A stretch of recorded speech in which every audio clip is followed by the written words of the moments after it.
I will show you the science of actually how the cells work, and you will have more knowledge than most doctors in the world today because they still believe in the genes. You are made out of 50 trillion cells, and the cells are the living entities. So you are a community, not a single person. Every cell in your body has minus voltage on the inside and positive voltage on the outside. Every live cell is a battery. Every cell has about 1.4 volts. 50 trillion cells in the body times 1.4 volts is 700 trillion volts of electricity in your body right now. And with training and meditation, you can focus this energy called Qi, and you can use that energy for healing. So while you see yourself as a physical entity, the new physics, you are energy waves interacting with each other right now. All animals and all plants communicate with vibration. The gazelle doesn't have to go up to the lion and say, "Are you my friend?" Because at the distance, the energy could be felt and the gazelle will not go there because of bad vibes. If we, when we were young, were taught to be sensitive to the vibrations, we would not find ourselves in bad relationships and bad places. But we are usually told not to go by our feelings, but to listen to what people have to say.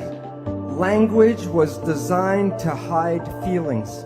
The point is, all organisms communicate by vibrations and know if they're in a good place or a bad place by reading the vibrations. We humans have that ability, but are not trained to use that ability. When we see people, like if I look at the audience or you see us, we see people as physical particles and machines. But that's an illusion, because what we are interacting waves. That's why one person can affect another person just by being in the field. And today, physics studies the vibration, not the physical. In quantum physics, we don't study the particles, we study the waves. And we study how the waves interference. All of the waves together is called the field. So you're made out of atoms, but you also are the field. You are connected to everything because you can't separate waves. Now I'm going to show you how your thoughts go out and affect your life on the outside. This is an older picture of a new technology called magnetoencephalograph, MEG. EEG, you put wires on your skin and read the brain activity. MEG, the probe does not even touch the head. You can read your brain activity outside of your head. It's not magic. Your thoughts are not contained in your head. As I talked about, people are not particles, they're waves. And waves become entangled with each other. The people that you get connected to, you are entangled with. And many people are familiar if you think about someone or talk about someone you haven't seen for years. And I say, "Oh, I haven't seen my friend John in 10 years. And the phone rings and it's John. Or a letter comes in the mail from John. It's like the placebo nocebo. When you think very positive thoughts of someone, they make an effort to get in touch with you. But it works both ways. If you have a negative thought about somebody, wherever they are, they will create negative talk about you. So it's very important to recognize your thoughts and your judgments are not just connected to you, they're connected to the people you talk about. So people know that if you hit the right frequency, you can cause a crystal goblet to explode. It's called harmonic resonance or constructive interference. You are like a tuning fork with your brain, and you're broadcasting frequencies of your thoughts. Which goblet is going to respond to your thoughts? The one that is harmonically resonant with your thoughts. If you live in fear, you're not going to activate the Dalai Lama, but you may get Scarface to show up. So when you are having thoughts, you are exciting and activating those things in the world that are connected to your thoughts. When a mugger is trying to pick out which person he's going to attack, of the different people walking down the street, which one do you think gets attacked? The one who is most afraid. Because the one who's most afraid will resonate, and that means that the mugger doesn't have to do anything, go boo, and everyone will give him everything. But while it works for individuals, it is very powerful when a whole group of people have the same thoughts. You can't make a war unless enough people are ready to make a war. I'm going to show a picture of mass action here, and it relates to in New York City 1 year after 9/11. So this is September 11th, 2002, the 1-year anniversary of 9/11. What was everybody in New York thinking about that day? The winning number, 911, because we collectively create the reality. So when you look at yourself, you're not a single entity, but you are a community of 50 trillion cells. But it's important to understand the word community. Every cell is intelligent, but when they're in a community, they give up their personal intelligence and respond to the central voice. So that the community represents a thing, one thing called an organism. And in that community, that a cell must follow what the central voice is. And if the central voice says to die, the cells will die. So the central voice is the mind. And I will be talking about the nature of the two parts of the mind, and why we have trouble sometimes controlling our life. So what I would talk about is the role of how this mind works. First, there are signals from the environment, the internal and external environment.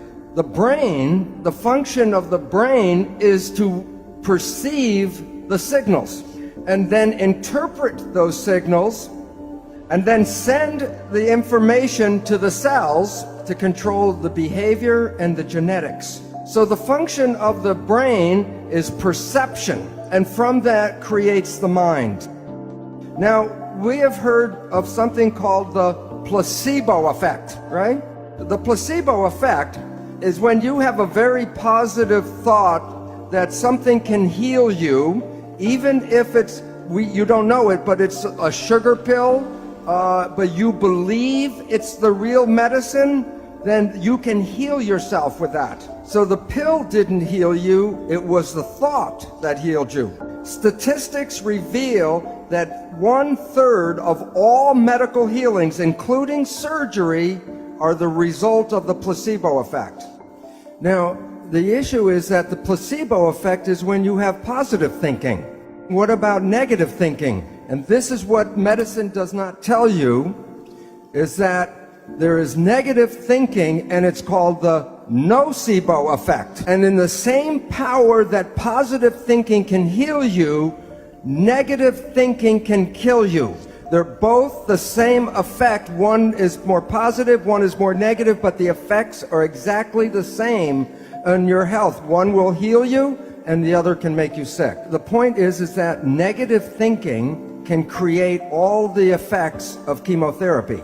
Now think about this. If a doctor tells you you have a disease, or the doctor tells you you're going to die, and you believe the doctor because he's the professional, the belief will give you a disease and can cause you to die. In the United States, in the South, there's a religious group called the Baptist Fundamentalists. And this one group works themselves up into a state of ecstasy, religious ecstasy. And they believe God protects them. And so they will work with snakes, poisonous snakes like rattlesnakes, and they will even get bitten by the snake and nothing happens to them. Now look at this though. Some of them will drink strychnine in toxic doses, and when they're in that state of belief, it does not affect them. So if you can drink toxic poison, then why do we worry so much about the toxins or the food and in the air and all that? Because we have a belief that the toxins can kill us. But even though I know this, I will not drink strychnine. And why? Because my belief is not as strong as their belief. So if we were growing up and programmed with stronger beliefs, we would be more powerful than we are